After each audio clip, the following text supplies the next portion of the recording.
Hello and welcome to my channel. So I'm going to use this beautiful purple shade from Lottie London in V Stan, and this is the first coat, and then I applied the second coat. It's a plant-based polish, and it's cruelty free. And now I'm going to make design using the acrylic paint in orange, and I'm with my dotting tool. I'm just going to create a 5-petal flower like this, and then with the smaller dotting tool I made a smaller flower.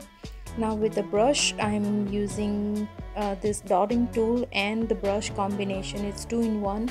I have a link in the description box. So with that I'm just going to elongate the petals inwards so that it looks like a flower, and then with white acrylic paint I'm just going to dot a center and then add few dots on the sides. So here our spring floral nail art is ready.